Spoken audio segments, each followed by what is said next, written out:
Okay, this is my replica M3 37mm anti-tank gun, which I made probably a couple of years ago now. I'm not sure, two and a half years back, maybe 3.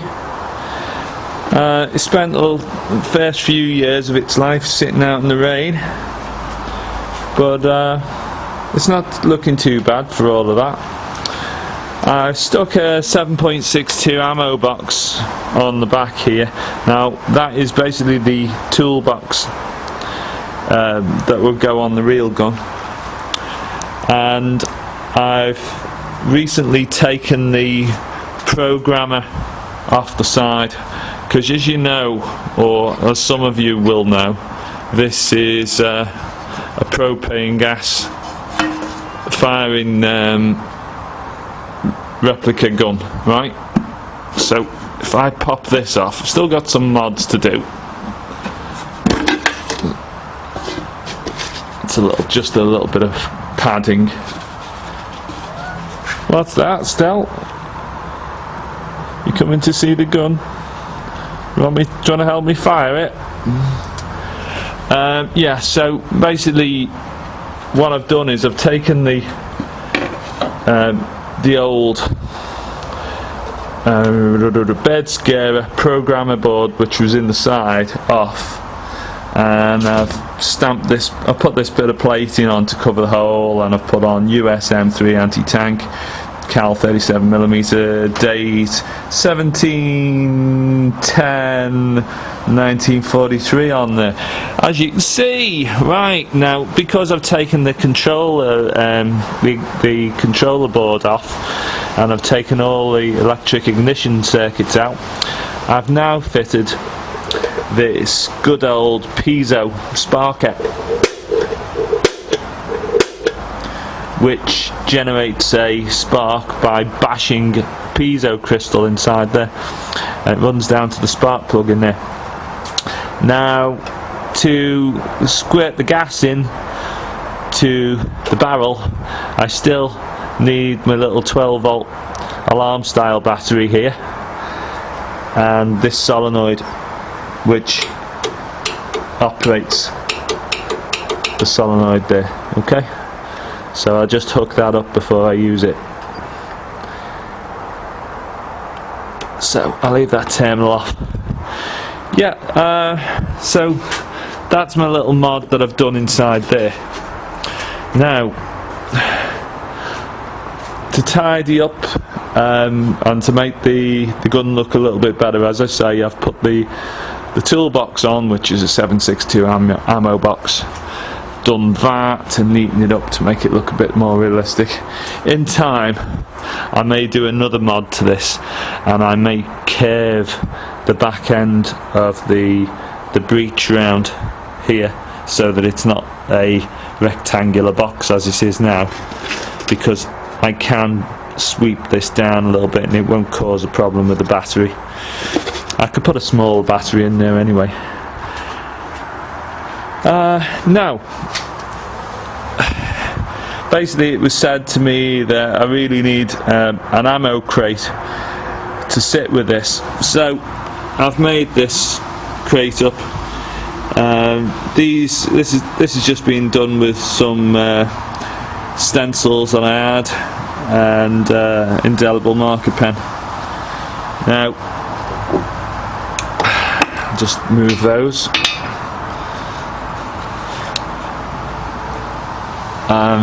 These shells I've had for several years. I think they're called the 35mm by,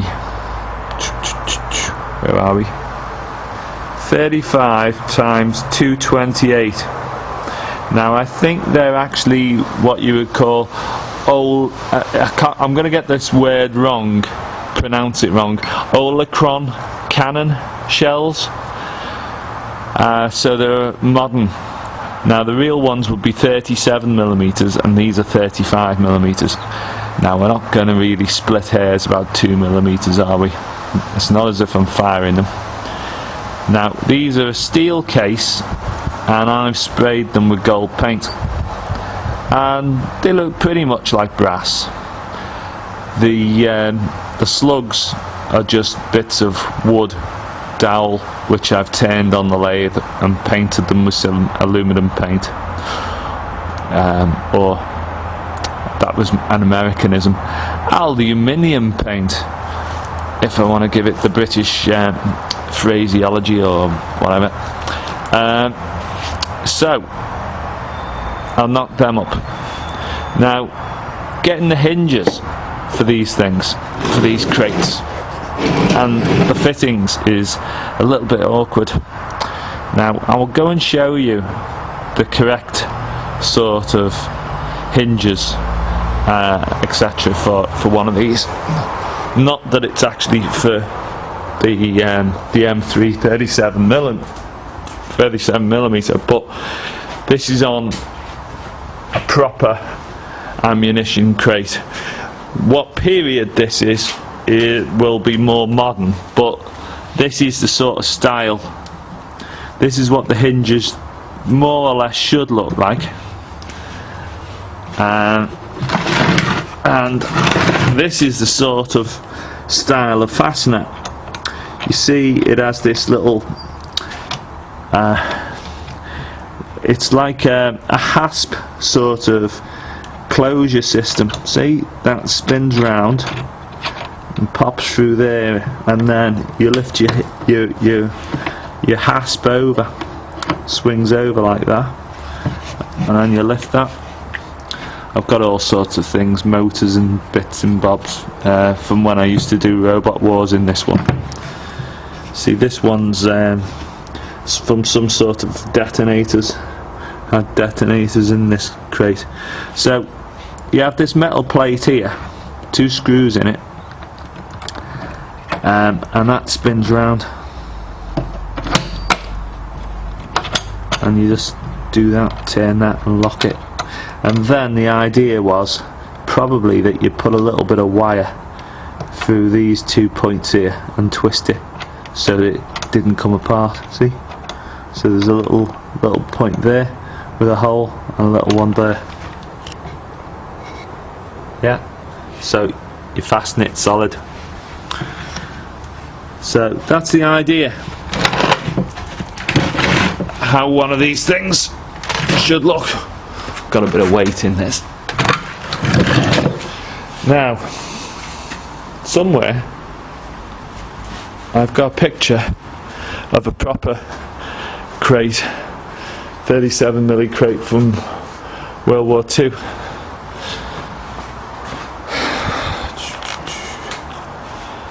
Where have I put it? I think it's, yeah, here we are. So I can put a couple of other pictures in the video just about now, but there's the proper crate, and you can see the fastener there. Yeah, it's actually got 4 holes there, and then sort of like the top sort of like a bit of an arrow shape, isn't it? You can see but it's very similar to the one I've got on the crate I've just shown you. And that's what it should say on the front, 37mm gunshot. Now my stencils are not quite the right sizes, so I couldn't get all the lettering correct on it, but I put a date on the side, 23/6/43, and these hinges here were just flat hinges. Just like 38mm flat hinges with 3 holes in each side, and I've bent this one at the top so that it laps over and generally gives the right sort of look to it. They're just non-plated steel. Now what I've done yesterday is I went and picked up 2 cheap steel hasp and shackles from a pound shop type place, and I've bent a right angle on this, as you can see there, and I'm going to be fitting these two little rascals somewhere like that. But what I'm going to do is I'm going to make these holes a little bit larger, and I'm going to try and make fixings which will swing round inside there. You know, those swivel fasten things, so that it'll spin round and lock back. Anyway, I'm not going to really make a video showing you how I'm doing this bit, but I just thought I'd show you what I was doing and a bit of an update on the gun, and show you my nice, neat crate of ammo. And it's given quite a nice look to it all.